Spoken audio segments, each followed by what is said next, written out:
রব্বুল আমিন বলেন والمؤمنون والمؤمنات بعضهم أولياء بعض يأمرون بالمعروف وينهون عن المنكر ويقيمون الصلاة ويؤتون الزكاة ويطيعون الله ورسوله أولئك يرحمهم الله إن الله عزيز حكيم جرم الله أكبر মুমিন নরম নারী পরস্পরে একে অন্যের সহযোগী, তারা সৎ কাজের আদেশ করে, অসৎ কাজে বাধা দেয়, নামাজ কায়েম করে, যাকাত দেয় এবং আল্লাহ তার রাসূলের অনুগত্য করে। তারা এমন লোক যাদের প্রতি আল্লাহর নিজের রহমত বর্ষণ করেছে। নিশ্চয় আল্লাহ পরাক্রমশালী ও পরাজ্ঞময়। রব্বুল আমিনকে বললাম, আল্লাহ আমাদের কি জন্য তুমি সৃষ্টি করেছো?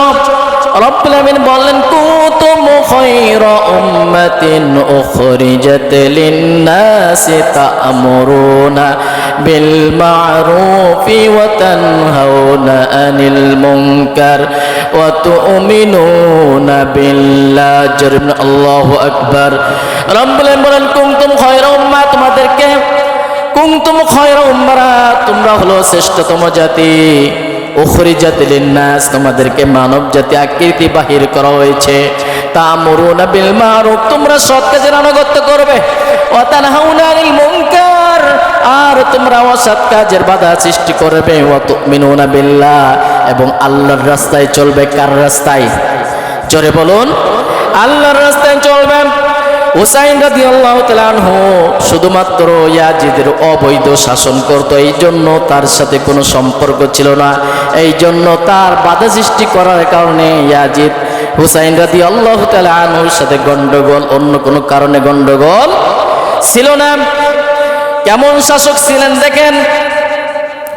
ওমর রাদিয়াল্লাহু তাআলা আনহু রাত্রের বেলা, দিনের বেলায় দেশটা পরিচালনা করতেন, রাষ্ট্রের কাজ করতেন। রাত হলে জনগণের খোঁজ নিতেন। কি নিতেন? দিনের বেলায় মানুষকে, রাষ্ট্রের কাজ করছেন, রাত্রে না ঘুমায়ে জনগণের খোঁজ নিতেন, কোন জনগণ কি অবস্থায় আছে।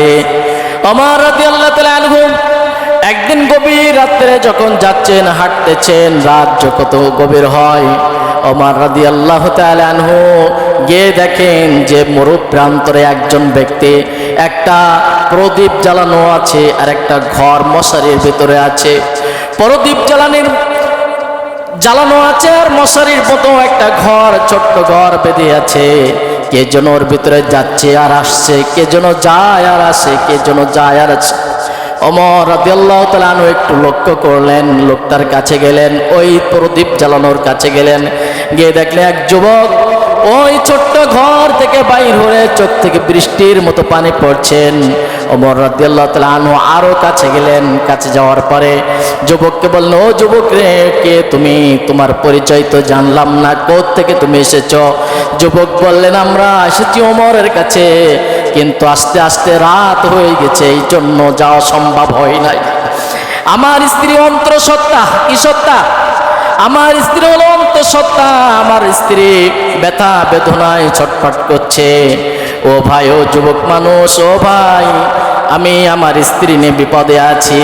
আমার কোনো স্ত্রীর যে খালাস করবে এমন কোনো লোক আমি খুঁজে পাচ্ছি না। গভীর রাত।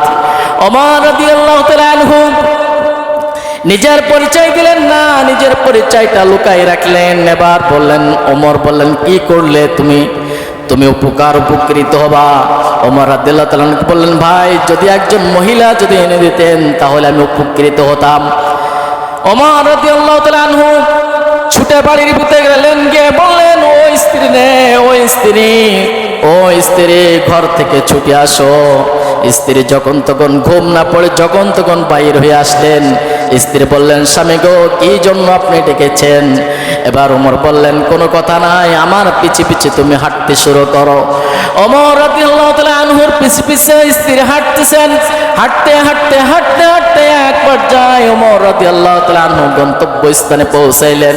যুবকের গন্তব্যস্থানে কোথায় বলেন? গন্তব্যস্থানে যখন পৌঁছালেন, পৌঁছানোর পরে এবার ওই ঘরের ভিতরে ঢুকাই দিয়ে দিলেন তার স্ত্রীকে। অন্তঃসত্ত্বা যুবকের স্ত্রী, ওই যুবকের স্ত্রী অন্তঃসত্ত্বা, ডেলিভারি হয়ে গেল, একটা ফুটফুট সন্তান হয়ে গেল, ছেলে সন্তান। কি সন্তান? ছেলে সন্তান যখন হয়ে গেল, এবার স্ত্রী বললেন, এবার ওমরের স্ত্রী বললেন, এই সন্তানটা আমি দোয়া করি আল্লাহ তাআলার জন্য ওমরের মতো এই সন্তানটা করে। সুবহানাল্লাহ। কে দোয়া করলেন? ওমরের। বাইরে আছে যুবক এবং ওমর। যুবক বলে, না হারে, আমি আনলাম একজন ব্যক্তিকে, অচেনা ব্যক্তি, তার স্ত্রী নিয়ে আসলো, বা সেই স্ত্রী বলল আমার স্বামী ওমরের মতন যেন এই যুবক, এই ছেলেটা হয়ে যাক। এই কথা বলার পরে যুবক বললেন, ও ভাই, আপনার পরিচয় আপনি দিয়ে দেন। ওমর রাদিয়াল্লাহু তাআলা বললেন কাঁদে কাঁদে সুরে, ভাই আমি অপরাধ করেছি, আমাকে মাফ করে দাও। কারণ এই আমার এই অঞ্চলে যতগুলো লোক আছে তাদেরকে দেখাশোনার একমাত্র একমাত্র দায়িত্ব হলো আমার। তোমাকে যেহেতু দেখিনি, আমি এই জন্য তুমি আল্লাহর রাস্তায় আমাকে মাফ করে দিয়ে দাও। আমি হলাম সাইয়েদনা ওমর রাদিয়াল্লাহু